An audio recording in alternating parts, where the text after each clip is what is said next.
Hey, hello everybody out there in movie land, we'll say, and in the YouTube universe and all kind of universes out there. Welcome to A Real Point of View here on our YouTube channel. And I am Greg Morgan. I am your host for the evening.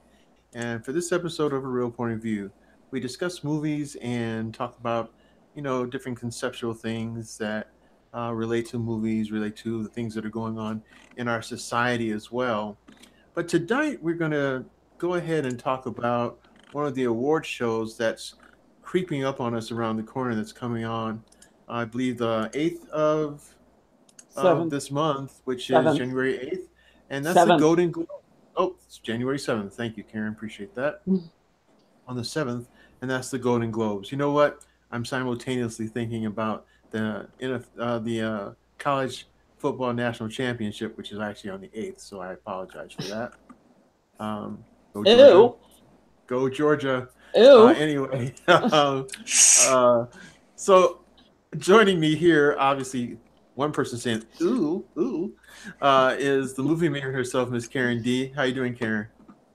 I'm doing just ducky. All righty, and also joining me is Stephen C., which is the man who doesn't pick a bad film. Yes, I Allegedly. was waiting for it. It might be allegedly, but it's right. Got credentials to back it up.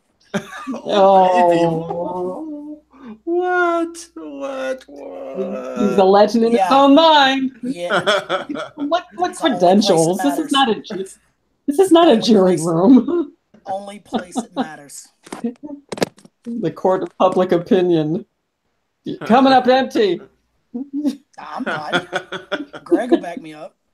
What? Yeah. Parlez-vous français? Yeah. Espagnol? Yeah, it's best you speak French. Sprechen Sie Deutsch? Steve's like, I don't even know I know how to say a little bit anymore. I know how to say a little in every language. A little, yeah. Okay. Sanskrit? Sorry about that. Sanskrit. That's your witness? Honey, you're in trouble now. Is all I'm saying. Well, you are in trouble. Just as confusing as this conversation has been so far, ladies and gentlemen, that's our confusion with the Golden Globes as well. A lot of times when the Golden Globes are announced and the nominees are announced, I should say, and you're looking and you're getting really excited about what's coming next, and you hear these wonderful movies or TV shows in this case, because the Golden Globe goes through both, although we'll only be talking about the movies. You hear that and you get excited and you're like, oh wow, yeah, I saw that was great this year and all that, and I've never heard of half of these movies. That's kind of sad to me. Especially when you do what you can to go and see as many films as you can, especially the critics like us, our internet critics, and critics all over the country, trying to find all these different films and trying to get as many films as they can in, and finding the different films that they really, really like and really enjoyed, to find that they're not even nominated. That's crazy. Well, should we talk about what the Golden Globes are first? Why don't we do that, Karen? Just for those of us in our audience who may not be entirely aware of what all the fuss is about. The Golden Globes is the first of one of the major awards for cinema. They're the Screen Actors Guild Awards, which are usually shown on the Turner Network in the summer. The Academy Awards, which is the granddaddy of all of them, which is usually, and the Academy Awards are usually shown in February or March. And the Golden Globes basically is regarded as kicking off the awards season. The Golden Globes are those movies deemed worthy by the Hollywood Foreign Press. There are reporters from literally all over the world who are part of the Hollywood Foreign Press Association. They're the ones that nominate the films, the actors, and the actresses for the Golden Globes. The Golden Globes are considered a precursor and a predictor of those films that are going to hold sway at the Academy Awards when that award ceremony is held in a month or so. So that's what the that's what the Golden Globes is about. Historically, the Golden Globes were regarded as kind of a throwaway kind of award ceremony. They weren't televised originally. It was kind of a clubby inside baseball kind of thing with, you know, your favorite journalists from whatever country just sort of getting together and saying, well, hey, I like you or I like you. And it was kind of regarded as a popularity contest. A number of worthy films were often overlooked by the Golden Globe, by the Hollywood Foreign Press Association, in favor of popular films. But I would say in the last 20 years, the Golden Globes has stepped up its game considerably. The Hollywood Foreign Press has taken its job of nominating films for recognition more seriously. So you're more likely to see really well done films, box office hits, but even like not so well known films, especially some of the foreign films we don't know in this country, but that are you know that are well done and are worthy of recognition. So you're more likely to see those kinds of films get nominated. And the Golden Globes ceremony is now televised on a major channel, so everybody's kind of on their best behavior. So that's kind of the deal with the Golden Globes, and that's why we want to talk about it, because you know it's a silly season, it's the award season, so we need to you know, start getting our rants on about you know the injustice of it all, so we might as well just start with the Golden Globes. Exactly. Yeah. And this is an institution that's actually taking place it's in its 75th year, ladies and gentlemen. So it's not like it's just been out there a few years. It's actually anymore, as Karen alluded to, quite celebrated now. And it's also one of the award shows that seems to me the ones that are televised, as far as film is concerned, that's a little more laid back. It's kind of more or less a dinner atmosphere in the Golden Globes. And if you look back on any of the history of anybody hosting the Golden Globes, they make fun of people going to the lavatory or getting more drinks or getting more food at the buffet. So it's kind of a cool, less stressful award show, we'll say, and but it is well televised, and it's a lot of different people are there, and stars end up going to there. Plus, you got to remember it's kind of like free food, so it's really really kind of a cool deal.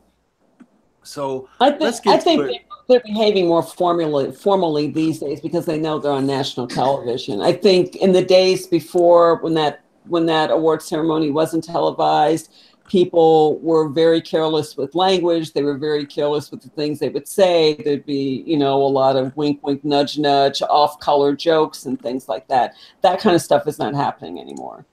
Oh, I've seen a few craziness, and even the rant oh, Okay, it's not happening as much. okay, there you go.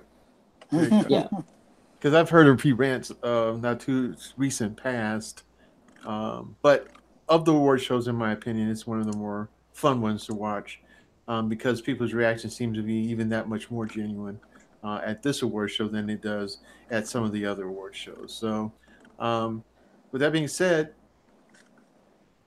did any of the movies that you guys watched this year get nominated for Best Picture? Say that again.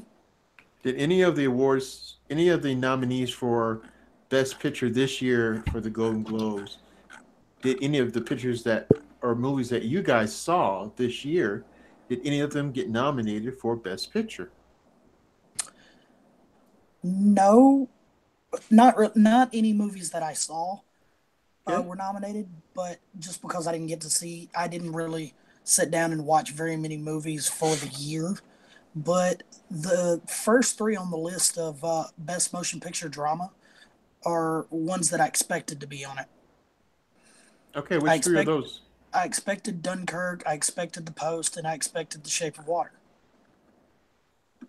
The Shape of Water has that interesting stylized storyline where The Post and Dunkirk are those kind of history Right. styled that the Oscars and the Golden Globes really love, Mm-hmm, and mm-hmm. that stylized history. And with Darkest Hour coming out, or that came with the Darkest Hour that came out, which was Gary Oldman playing Churchill. Winston Churchill. Mm-hmm. Dunkirk got actually highlighted twice because in the movie of in Darkest Hour, you hear talk about possible rescue operations and understanding of the situation going on in Dunkirk, while in the movie Dunkirk, you get to really see the experience of what those soldiers were going through and getting to that point. Mm-hmm, mm-hmm. The Shape of Water's just got that fantastical, um, you know, Guillermo del Toro. He goes out there, but every time he goes out there, um, everybody goes out there with him. And it's a movie that's got wild reviews, and it's interesting. It's Yeah, an it's interesting story. It's an original. I mean, it seems very original in its take, even though it may take from other things. yeah, it's a And very unique love story. Yes. yes, it is a very unique story from start to finish. And then the Post, um, uh, talking about you know the cover-ups for of the U.S. presidents during the period of time that it covers The is 70s. It's focused on the Pentagon Papers. yeah, and then of course it brings Meryl Streep and Tom Hanks, which when Meryl Streep, even as long as she's been in the business, she still draws the attention of everybody who has anything to do with awards. So she doesn't ever lose a step. So Yeah, she's very familiar with the Golden Globes. She's won many of them have been nominated many times over, and her speech recent past was a highlight of the Golden Globes. Yeah, definitely. Meryl Streep is just one of those consummate actresses who gives a good performance majority of the time. Maybe not all the time, but majority of the time. And I'll be honest, I'm a fan. So, I'll be so honest, I'm not a fan. yeah, I know. Well, And our now audience might not know. I was gonna say, now our audience knows. I'm not a fan because I think I don't have anything against her personally. I think she is an excellent actress generally, but I think she has benefited greatly by overrating on too many occasions Yeah, at the expense of other actresses who deserved attention. And it's not her fault. I mean, it's not like she's trolling for awards or anything, but she can be overrated. yeah, I give her Like that. for instance, in Into the Woods, where her performance was completely and utterly overrated. At the best, it was average, and it's like, and people were just like Gaga, and I'm like, seriously, were you in the same theater I was when this movie was going on? Because that was not like a jaw dropping performance. What are you trying to say? Your rant is starting to get bigger, bigger. I will admit, I did see it in theaters. Uh, Took my girlfriend to go see it. It was a very enjoyable movie, but she was not the highlight of the movie. No, she wasn't. So Um, finally, we agree. The world's coming apart. yeah, well, hell has officially frozen over, but that's not hard these days, since it's really too cold for hell to, survive around here. Um, I've seen two of the films that are on the list, a whopping two, of the Which two? films that have been nominated. Which two? Get Out, that was nominated for Best Comedy. Yeah, musical or comedy. Yep. Yeah, Yep. musical or comedy. right? Because the Golden Globes kind of mushes those together. Right. For some reason. And what was the other movie that I saw? Um, Lady Bird. oh no, Battle of the Sexes, Oh, yeah, that's got Oh, some Johnny nominees. Riggs and about the tennis match between Bobby Riggs and Bobby Billie Riggs. Jean King, There you go, Bobby Riggs. Yeah, Emma starring Emma Stone and Steve Stone Carell. and Steve Carell, right? Or Carell. Carol Yeah, that's it. Carell. That one who's kind of funny sometimes. I I will say I was not surprised to see. I'm very happy, and also I am not surprised to see either of these films nominated. I definitely think Get Out deserves the nomination because I said on a previous show, I thought Get Out was brilliant from a creativity standpoint. I thought the writing was excellent. I thought the cinematography was excellent. I loved the acting, and I love that the cast was largely unknown people. I think the direction was quite good. Jordan Peele just did an amazing job as a director helming this picture. And I just love how this particular movie became sort of a parable, or like I'm going to say a parable about conflict, race relations, political power, class, a number of different things. And it was just, I just thought it was brilliantly done. So I'm happy to see that that film was nominated. And Battle of the Sexes, I thought was enjoyable. I really thought Emma Stone did a great job of sort of embodying Billie Jean King.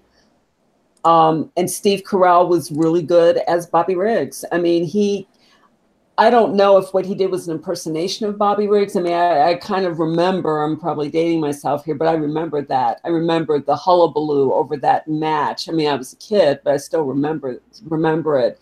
And Bobby Riggs just always struck me as a really obnoxious person. And I think, Steve Carell kind of captured that sort of like need to be in the spotlight. I think the film sort of did a good job of conveying the stakes and this was something that was not talked about during the actual, like when the match was actually occurring. You didn't hear necessarily Howard Cosell, who was, very much in front of when it came to like the sports commentators, that he was like one of the go-to sports commentators. And for this match that attracted international attention, of course, he was going to be a commentator. But, I don't specifically remember him sort of talking about what was at stake in any specific detail beyond a casual allusion at one point or another. But there were significant things behind the scenes. And the movie did a really good job of bringing that out. The significant disparity between what women could make on the tennis circuit, what men made on the tennis circuit, the overt sexism, and just the general viewpoint that men's tennis was far more exciting. And that's why men made more money and women just weren't that exciting, so they didn't deserve to be paid more. People said that, and I'm like, you're actually saying that? But in the 70s, that was just normal thinking.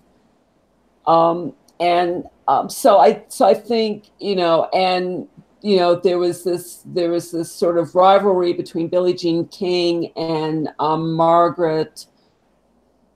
Oh God, I just blocked her out. She was the Australian Margaret Court. That sounds. But there was this sort of like, hostility / rivalry between them, which kind of had an effect over this whole match. There was this whole issue of Billie Jean King basically telling the head of the U.S. Lawn Association, we don't need your money. We're going to start our own association. We're going to start our own league. Screw you and your money because you're not paying us. So we're going to do better making our own money. And that was just incredibly gutsy and risky.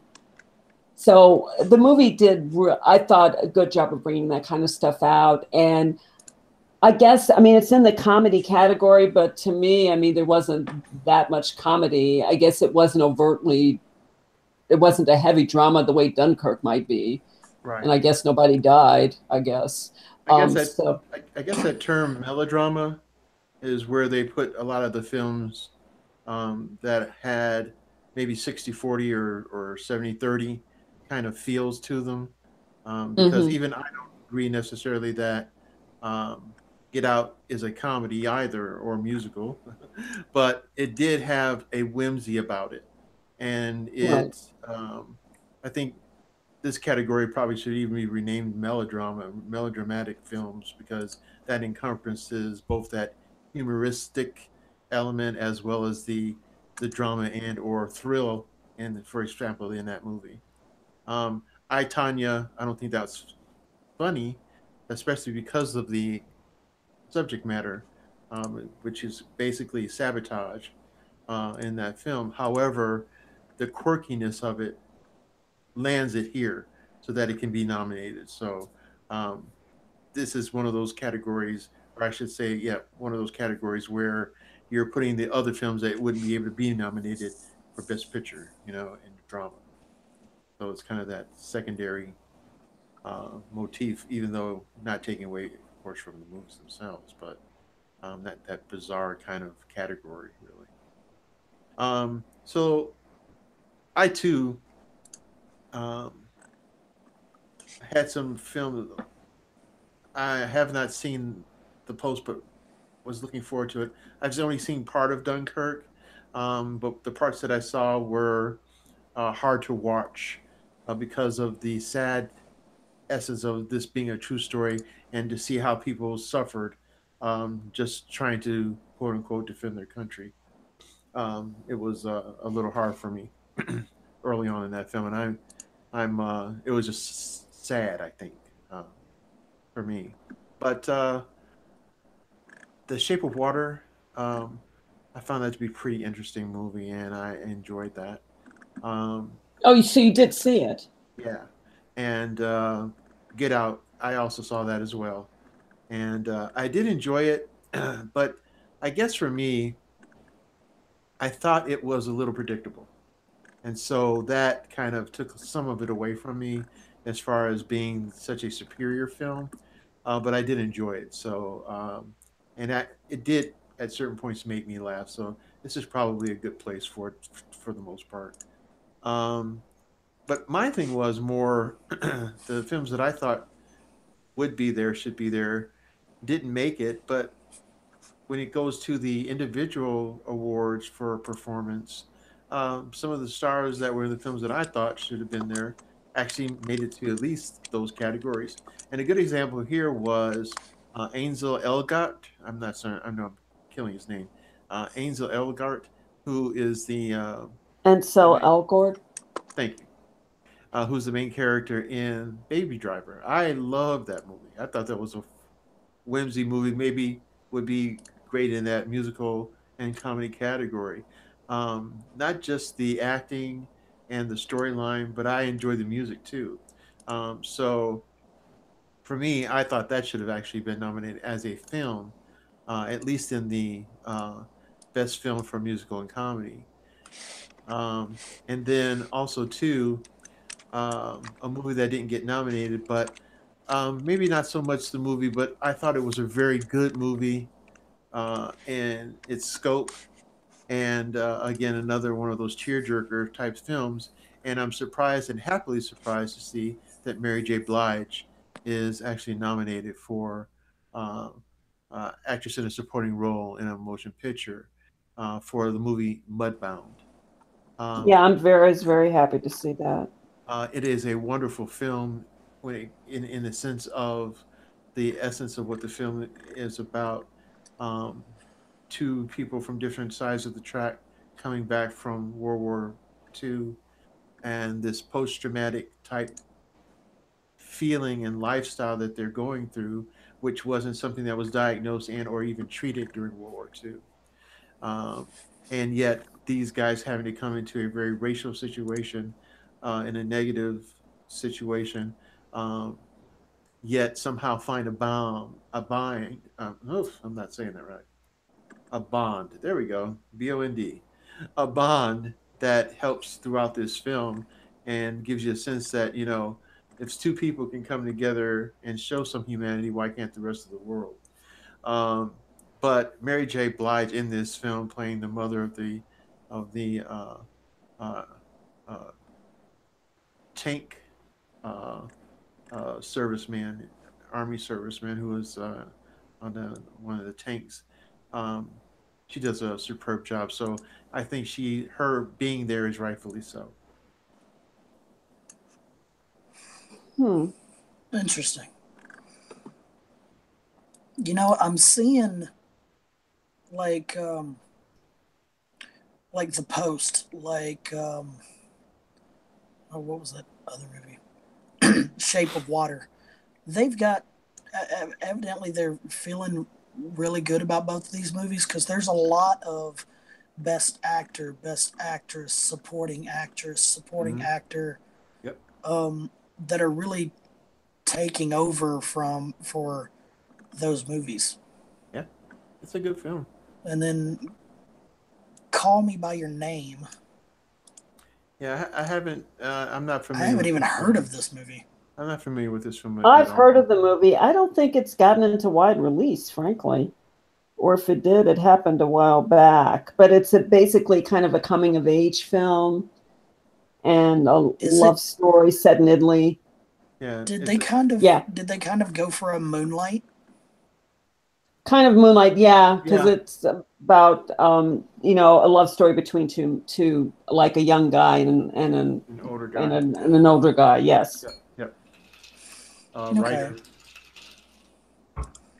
Yeah. And then of So course Three Billboards, You know which what? is very very interesting because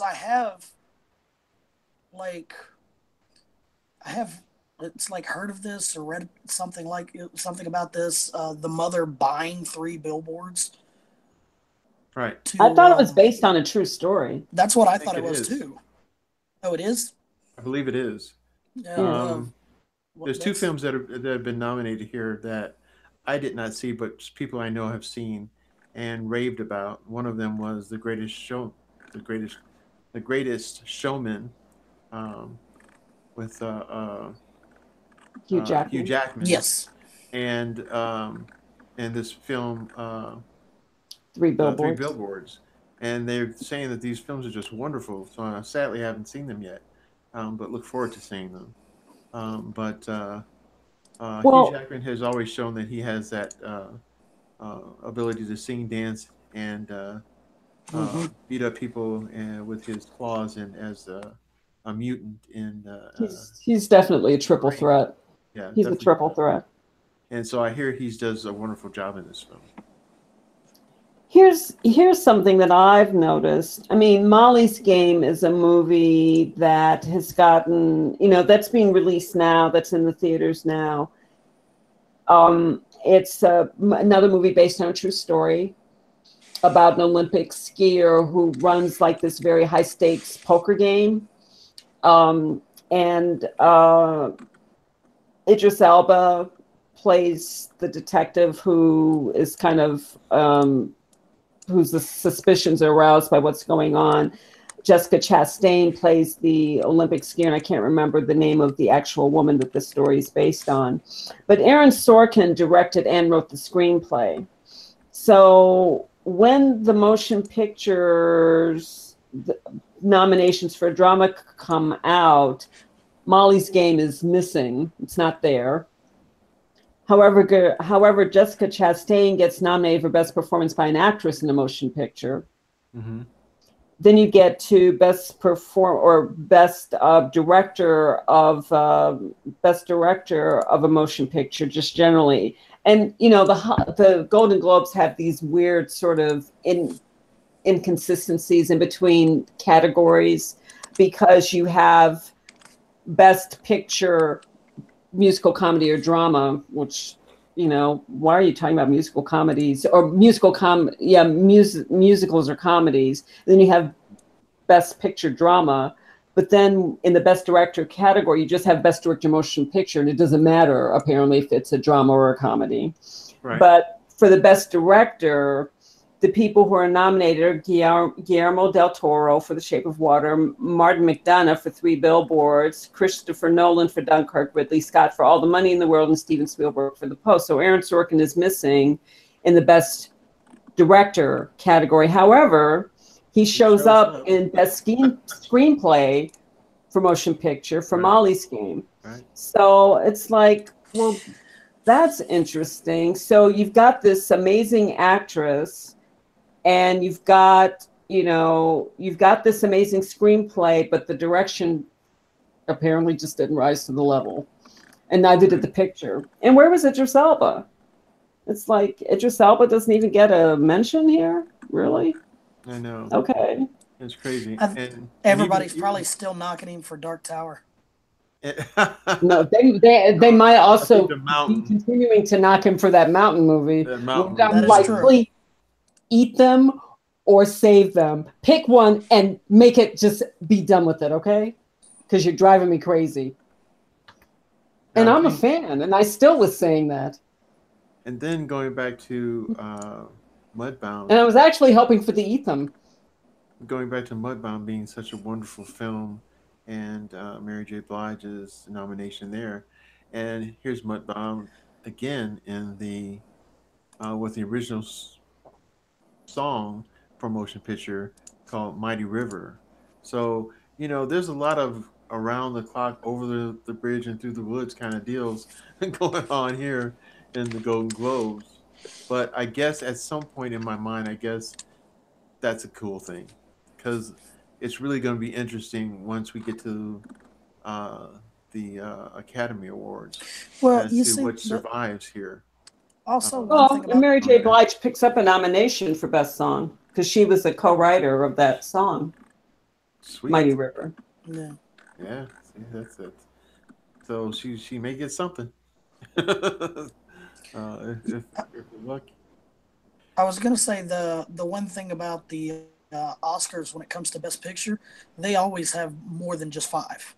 Right. Right, they have 10. Right. So, like, I feel like maybe they're kind of undercutting right here because it is the Golden Globes, and they're just like, we'll see how these other movies continue to do going into the year, or whenever they started the process of, figuring out who was going to be the nominations. And of course, we all know that the Oscars doesn't care what the Golden Globes think.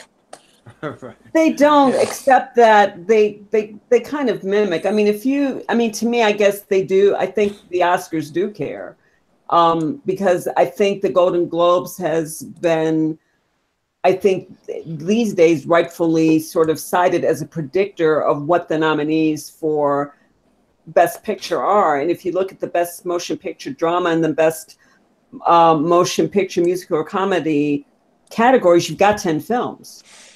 And I'm looking at these films, and I could easily see Call Me by Your Name, Dunkirk, The Post, The Shape of Water, Three Billboards being on the list of nominees for the Academy Awards, as well as Get Out, Showman, maybe Lady Bird, maybe even The Disaster Artist, although I kind of hope not. But you know what? What? I'm not trying to. I have not seen the movie. I have at least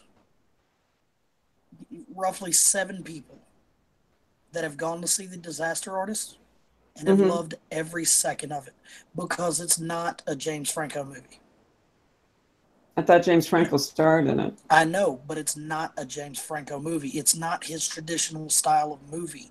And the way he portrays Tommy Wiseau in the movie, everybody that I have talked to is saying he's done an amazing job portraying the guy and portraying how out there and crazy and unrealistic in his own world he was, to get what a lot of us call the worst movie ever made.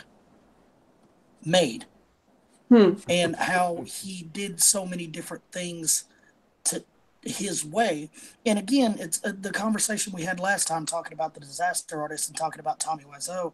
It's a lot of people out there, a lot of film critics, a lot of, not necessarily talking about us, but just people would kill to have the ability to take a shot in the dark like he did.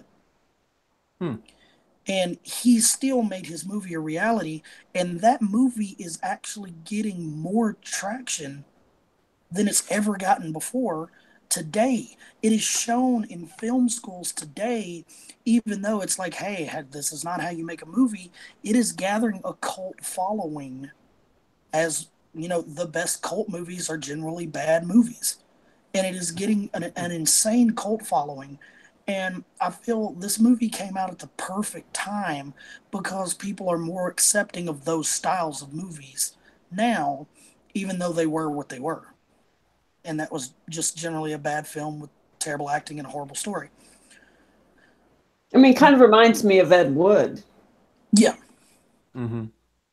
And I feel like if Franco has done it, I haven't seen the movie. I really want to, but I feel like if he's done even a stellar job of just being Tommy Wiseau, then the entire movie is worth watching to try to somehow get in the guy's head of what was going through his mind while he was doing all this, even if it's off the wall crazy. Which well, that's entirely possible. So, you know, I mean, if he's not being James Franco, that can only be a good thing as far as I'm concerned. And that's my sentiment too. I've never really been a James Franco fan. Right. Neither have I. But, well, intriguing. That's an interesting take. And then to me, the other thing that is interesting are these sort of errant, or not errant, but sort of like not at all kind of expected, kind of out of the way nominations, like Victoria and Abdul.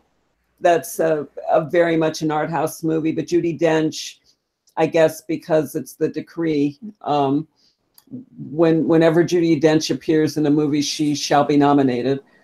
So, so she's been nominated. She's been nominated for Best Performance by an Actress, Musical or Comedy, and I've never heard anybody talking about Victoria and Abdul and why, and like, you've got to see this movie. I've never heard of that. I've never heard anybody say that. And then you've got Helen Mirren, who I just love. I love her. Yep. But she's been nominated for The Leisure Seeker, and this is another movie. The Leisure Seeker, really? And what's this about? Yeah, good point. And where is this playing? You know, I mean, is this playing anywhere on planet Earth? I think not. I'm like you. I love Helen Mirren. And actually, I like Judi Dench, too. What do you mean, unlike me? I just said I love Helen Mirren. I didn't say unlike you. Oh. I said like you. Oh, I thought you said unlike you. And I was like, I could have sworn I just said I like her.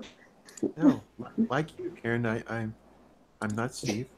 Oh, that's right. I'm not Larry. Who are you?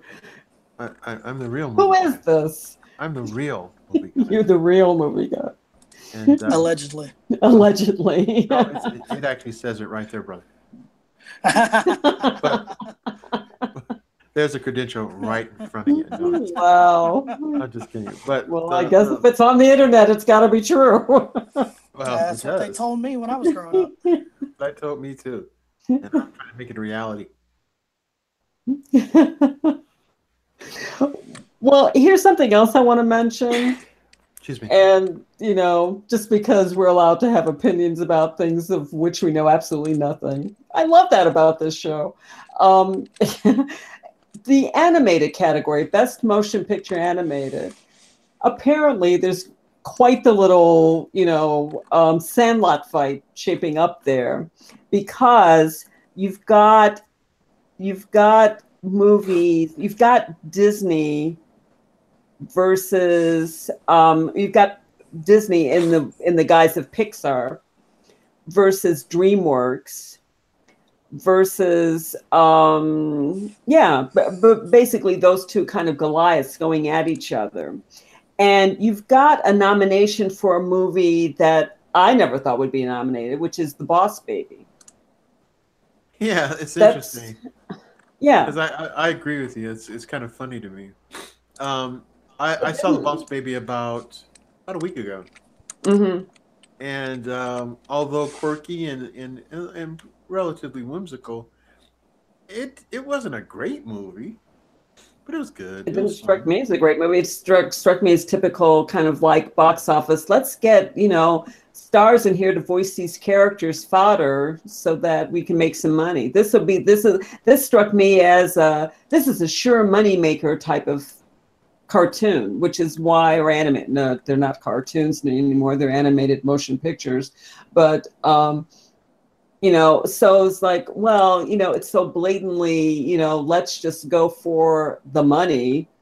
Why would I go out of my way to see this? There's nothing engaging about that. It just sounds like, big fat Hollywood throwing its big fat weight around. With a big fat baby. Um, with a big fat baby. And then you've got Coco, which is this really interesting sort of animated picture, and that takes a real sort of look, or it's a real interesting sort of story that deals with multicultural issues, or like other cultural issues outside of America, the Mexican culture, Right. And then Muerte. issues or things about Mexican culture. And, there's the beauty of the drawing and the characterizations, which were very well regarded by a number of critics. And this movie has been regarded quite well. But Coco was supposed to be like the 800-pound gorilla in this category. And then you've got The Boss Baby, which I guess did pretty well in the box office, I guess. But I mean, it's such a miserable year for box office. That's kind of a low bar. So you've got Coco and The Boss Baby, and it's like, what is The Boss Baby doing there? And then you have Ferdinand, which is this, animated Story. picture about the bull. Mm-hmm. And but Ferdinand is backed not only by Blue Sky Studios, but also 20th Century Fox. Not exactly a shrinking violet in the Clash of the Titans. So it's like, it'll be interesting to see who comes out on top in this category. And then there's the fifth film that's nominated. I feel like that's animated the dark horse. Loving. Yeah. It shouldn't be, but based on story alone, I feel like the breadwinner is going to be a dark horse in this. It's just interesting, like the fact that it follows this little girl in Taliban-controlled Afghanistan after her father's been unjustly arrested. She dresses as a boy so she can work and provide for her mother and sister. Now, I don't know anything about the animation or how well it works, or it's by a relatively young studio, it seems, called Cartoon Saloon.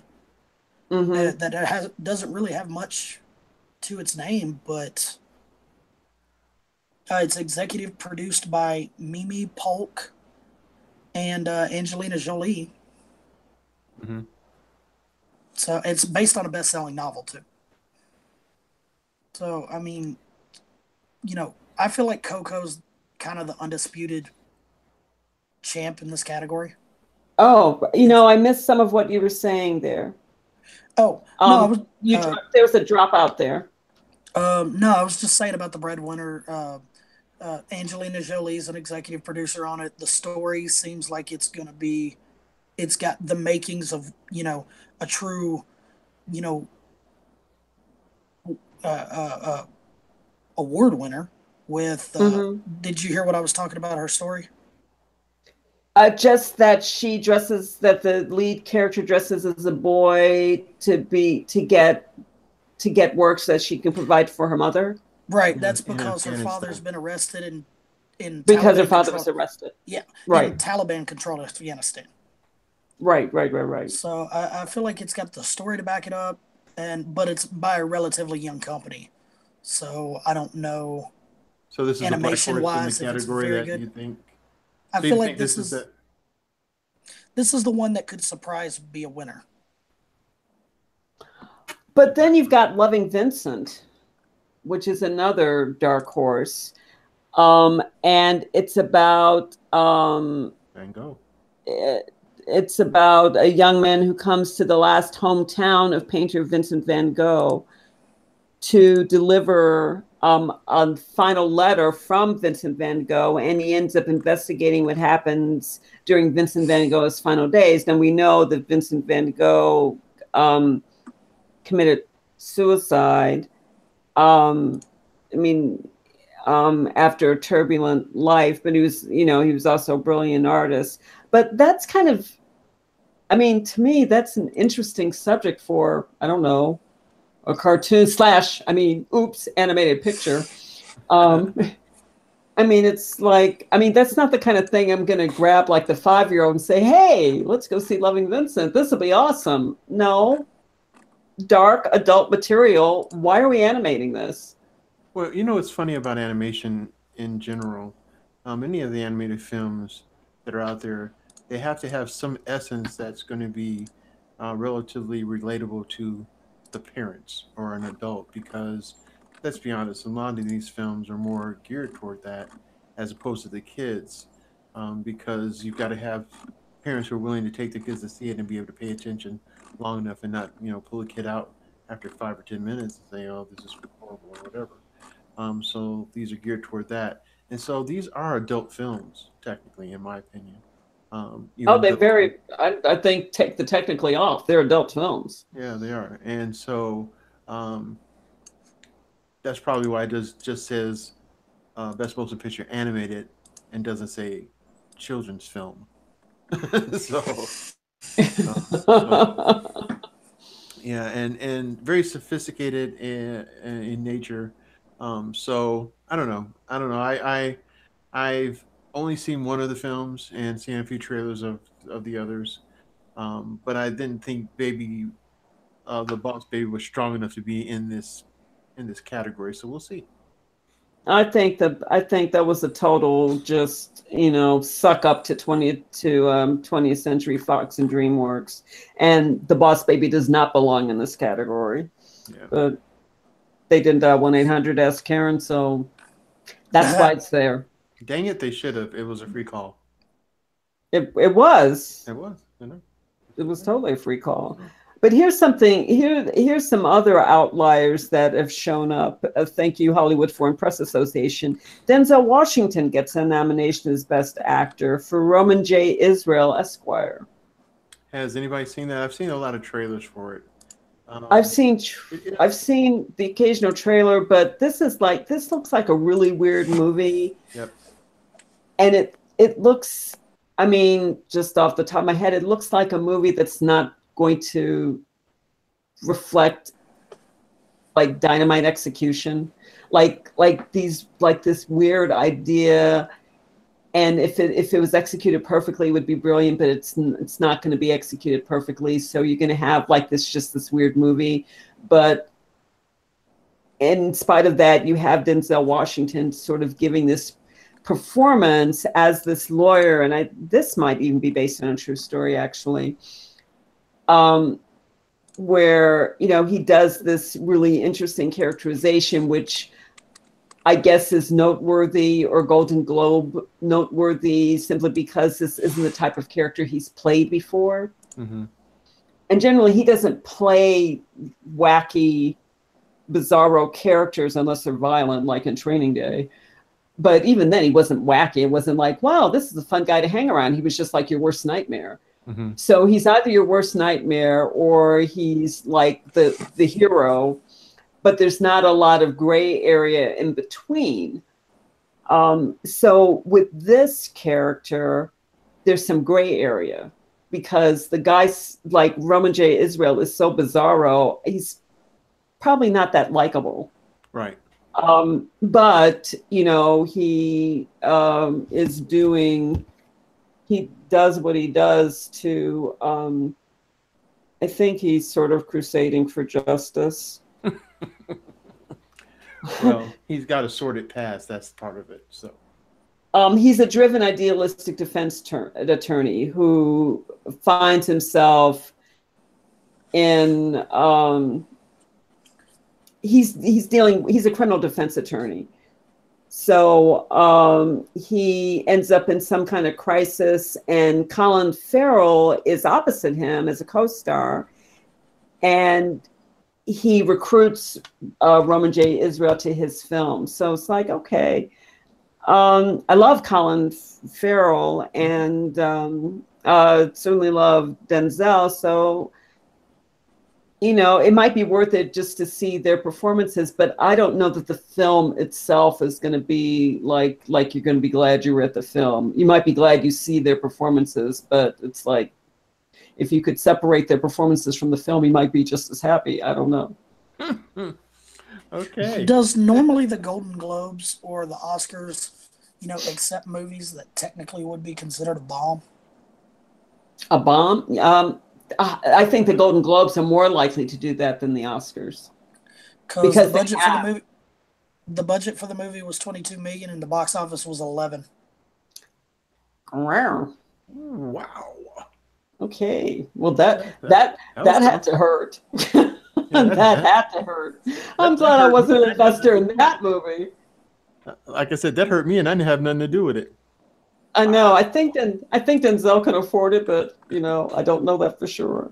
Wow. And here's another outlier. Daniel Day-Lewis retired from acting. However, hey, he manages to be nominated. Here, Daniel Day-Lewis retired from acting-ish. Okay. Okay. Daniel Day-Lewis-ish retired from acting-ish. He said, and I quote, "I'll find you." Right. Well, he found I'll find you, and he meant a movie. Well, this movie found a Golden Globe nomination. Yes, he did. This movie was technically his last film. This was the one that was done when he, like his last acting job, where he said, "All right, I'm calling it quits." Mm-hmm. So he had already done all the everything for this movie. Can I quote someone else now? Sure. Allegedly. Can we just talk about how? And we've gone over this. Well, you want to talk about a bomb at the box office? Hold that thought. You want to talk about a guy who gets so far in his roles that you have to believe it's a strain to come back sometimes. Yes. I totally believe that. It's like, I don't think I want to be married to Daniel Day-Lewis because I'm not sure who's coming through the door day after day. Is it My Beautiful Laundrette, or is it Abe Lincoln, or is it Danny, or is it my left foot or right foot or left foot, or is it Reynolds Woodcock, or is it? I mean, who is it? Who are we today? Is it the boxer? That was funny. Is it Natty Bumpel?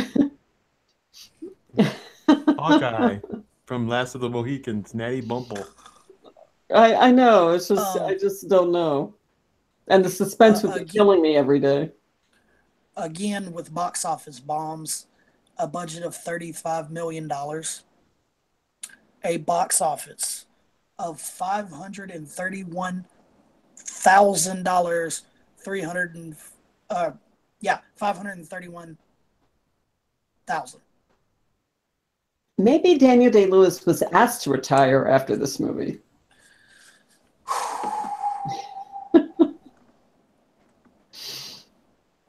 I'm just putting it out there.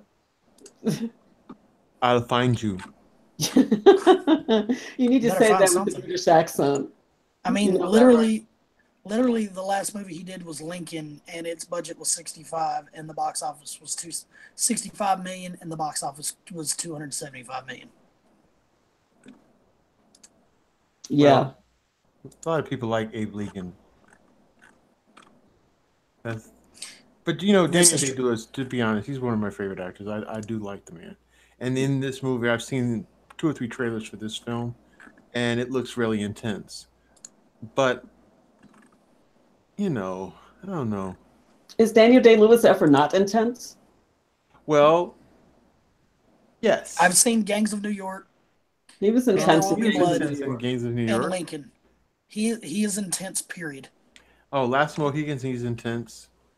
Lincoln. He actually took There a Will bit Be of a Blood. comic turn in a room with the view, though. Yeah, He that's true. played. He was comic relief in A Room with the View, but poignant comic relief. Of course, And we're talking about a wasn't movie there that was in really bad movie 1985. called something like 11 or 8 or 7 or something like that? 9. 9. There we go. He wasn't intense in that movie. In which movie? 9. 9. The movie's called I 9. never saw that. 999.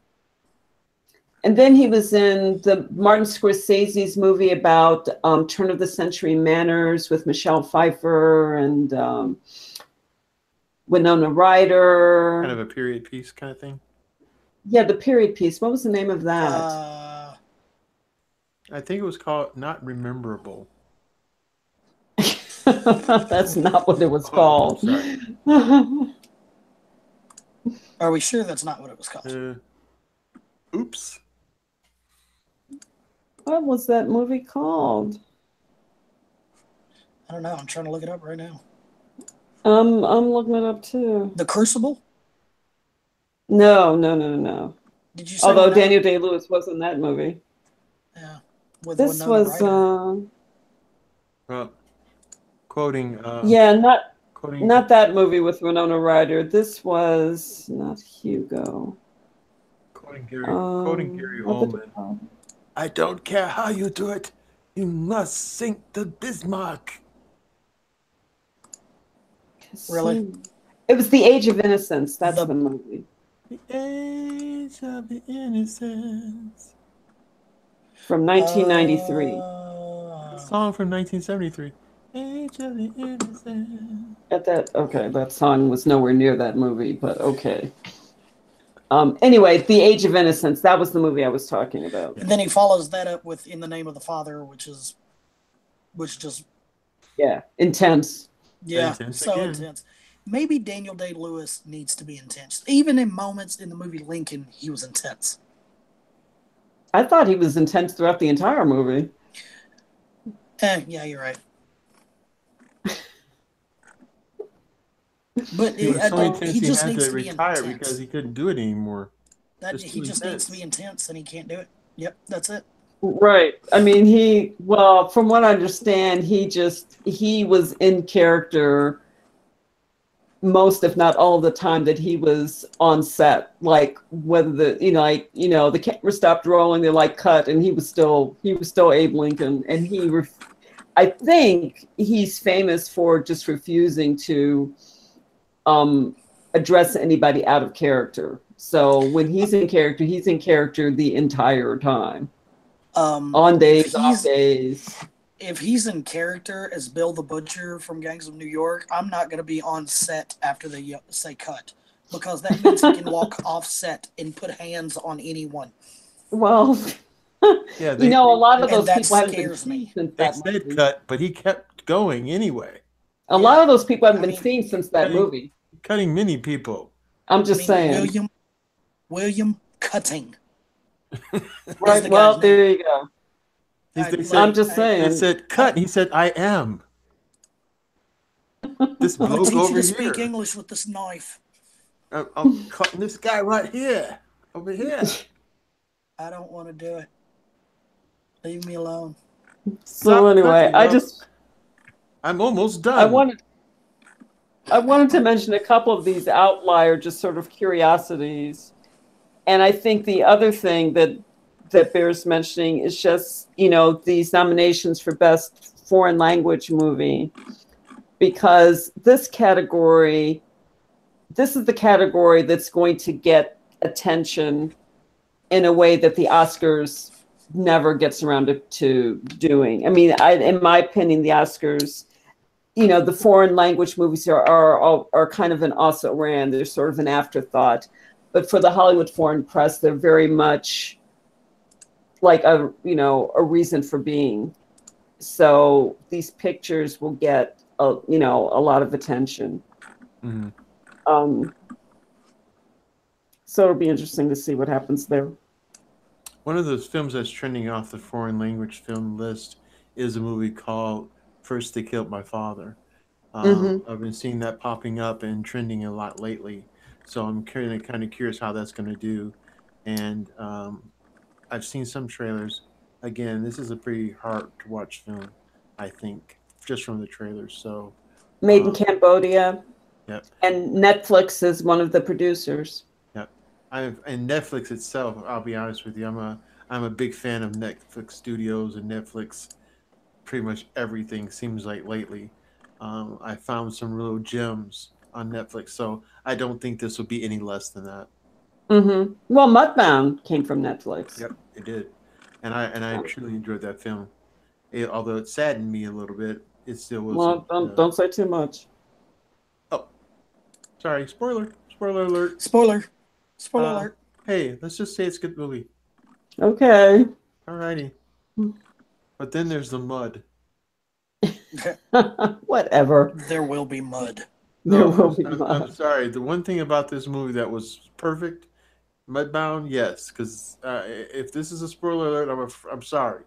There's a lot of mud, literally, in this movie. But hey, it's still an enjoyable film to watch. Yeah, very good movie. Yeah. So it'll be it. I mean, the Golden Globes are going to be, I believe, on Sunday. Yeah, So it'll be interesting to see who. All right. Would y'all like to take a guess at the movies for Best Motion Picture that are not on the Best Motion Picture list, that may sneak in by the Oscars? You mean for the Oscars? Yeah, for the Um, Oscars. Just a guess. hopefully, Baby Driver. I would say hopefully Baby Driver. I got a feeling. I don't know how good the feeling is. It kind of scares me. But I have a feeling All the Money in the World's going to sneak in. I think it might. You know, one of the things about the Oscars of late is a lot more not period piece. I apologize. A lot more real to film kind of films are Mm. coming out there where you're talking about real life issues and situations are coming across even more lately than they have in the past. So I wouldn't doubt that. I think that probably is the case. Um, hmm. seems like to me. Now there's a movie that I I really agree. really like that's probably not going to get any play at all, and it is another of uh, uh, oh my goodness, what is this young man's name? Hugh Jackman's film Hmm. Logan. Even though I know that's the X Men, it was such Hmm. a superb job. It's such a superb movie. I don't think people thought it was going to be anywhere near as good as it was. And It's it is, no. There's no way that's making the nomination yeah, list. yeah. I said it's not. I said it should. I thought it was really, really good. You know what? It might sneak in a subcategory. Eh. Nah, it won't. But it No, was the really, Academy it was really, really good. doesn't like superhero movies, and they don't like comedies. So I don't expect to see Battle of the Sexes on the nomination list when the Oscar nominations come out. Not for Best Picture. Now Emma Stone might get a nod for Best Actress. Steve Carell might get a nod for Best Actor, but I don't expect to see Battle of the Sexes nominated as the Best Picture Yeah, because the Academy doesn't like comedies, quote unquote. right. In general, right. Correct. Good point. But just saying, if I had the opportunity to vote, I would put a vote for Logan. I just thought it was really good. I fully expect Meryl Streep to be nominated for Best Actress for The Post. Sure. I mean, she's probably just reading the phone book in the movie, but it doesn't matter. She'll be nominated. Right. And Tom Hanks will be nominated for Best Actor just because He too he's has a in a phone movie book, with Meryl Streep, and he also has a phone book. and he also has a phone book. So, Well, actually, they both um, have newspapers. I mean, I expect to see Tom Hanks, Gary Oldman, Daniel Day-Lewis, nominated for Best Actor. Oh yeah. At least those three. And probably James Franco, given what Steve has said. Right. Timothy Chalamet, probably not, because nobody knows who he is in this country.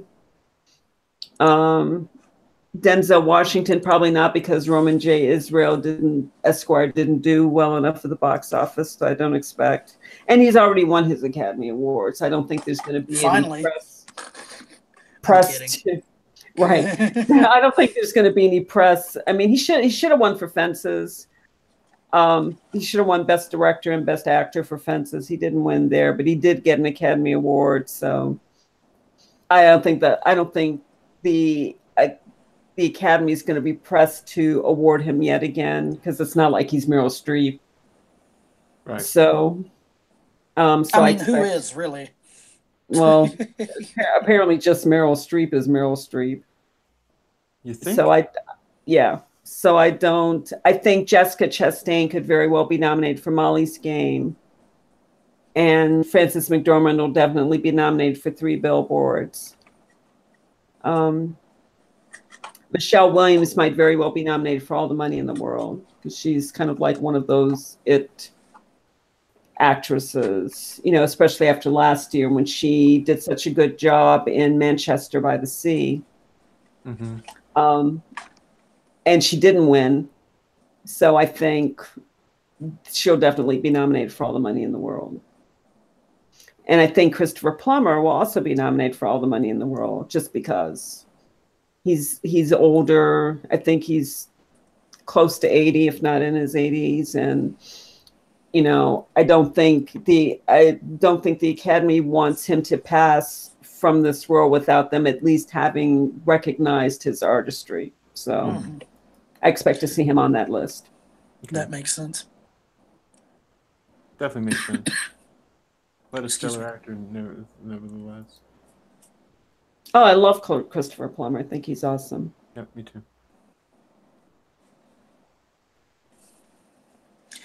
Yay, Golden Globes. Well, what we'll do, ladies and gentlemen, is after the Golden Globes, maybe in our next episode, we'll talk about the winners. And hopefully between now and our next episode, we'll be able to see a few more of the films. I'll be ranting.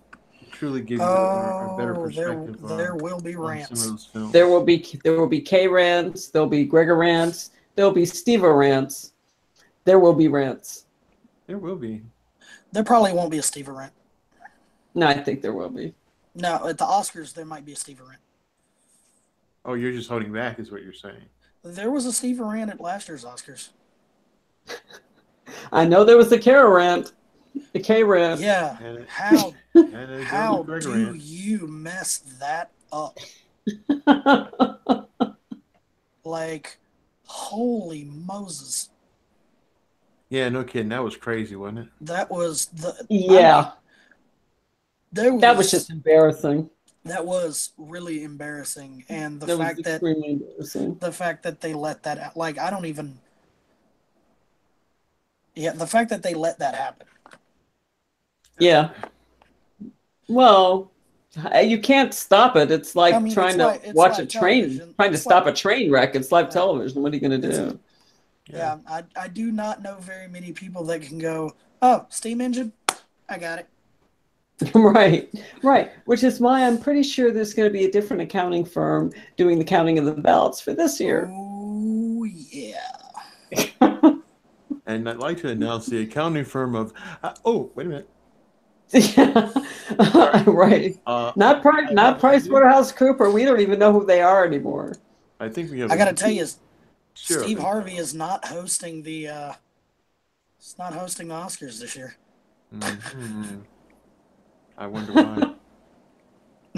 Well, he wasn't hosting it last year, was he? No, but they made just as big a mistake. Oh, right. He did. Yeah, so. Mm-hmm. And who was hosting it live? Wasn't it Jimmy Kimmel who was hosting last year? Yeah, I don't think Jimmy Kimmel will be hosting this year. I don't think Even though what happened wasn't his fault. Right, but it was still kind of, he was okay. Yeah, I wasn't. I mean, yeah, I, I'm not dying for him to host again. That's a very difficult job. It's a lot harder than it looks. Oh Oh, yeah, I I believe think it. it is. I think it is. And to be good enough to make it back. I mean, I think any of those award shows, the Tonys. I mean, Neil Patrick Harris really does an amazing job of hosting the Tonys, which is why they bring him back year after year. Which award show did a Hugh Jackman host? I thought it was the Was it the Tonys, Oscar? Was it Tony's? I thought he but I'm did the not. Tonys once. Yeah, I thought he did too. Yeah. Well, ladies and gentlemen, here we go. Talking about everything but the Golden Globes, which lets you know that we're not overly impressed this year. So let's, like anything else, give it a chance, give it a shot. We'll take a look this Sunday and We'll see. give it more of a shot than we do. Yeah, and we'll give it. We'll take a look this Sunday and see what really transpires, and see if any of the things that we said make sense, and or any of our predictions may come true. So now, we're not totally predicting what's going to happen because we're kind of surprised at, of what's happened so far in the nominations. So, with that being said, our best guess is it's still going to be an entertaining night. So do yourselves a favor, take a look at the Golden Globes, see what you think. Leave comments in our YouTube channel if you, good or bad or otherwise, about the Other eyes. yes other eyes that are going to see other than ours, um, and let us know what you think about who won, and was it any of your favorites? Any of your favorites actually get nominated? Let us know that too, and we'll try to discuss that on our next episode of Real Point of View. For me, Steve, and Karen, I'd like to say good night. Have a blessed weekend. Be safe out there. The weather is frightful. So, It is not delightful. Well, the weather outside is frightful. and this Not to show ain't me. really delightful. Whatever. But if as long as we stay in the house and stay bundled up, let us know. Let us know. Let us know. Oh, let it not snow. Okay, let At us least know it's at least it's not in some Let it nice not warmer snow. at temperatures least it's not and light Boston where the sun. high tide rolled in and then it flooded the streets and then the streets iced I over. I think that Oh, I think that movie's called Boston. Yeah, well, that is And a I'm thing not that talking happened. about the group either. No, No, oh my God. that was a little on the nose, Greg. just saying. Sorry. Just saying. Peace out there to you Celtic fans. Sorry.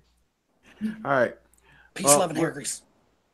we're out of here, ladies and gentlemen. Thanks again for watching us here on Real Point of View, and we'll see you next time. Enjoy your movies and stay warm, everybody. Peace. Bye. Peace. Bye, John Boy. Bye, old boy. That was funny. Okay, I'll let us get out of here. That was funny. Seriously? A little That was bit. funny. It was kind of funny. He was trying. Give the man credit for trying. You get credit for trying. Now cut. Please cut before Google cuts all of us. This is the littlest The gondola. world's smallest violin, I know. Playing My Heart Bleeds for You. Okay, here we go. Have a good night, everybody.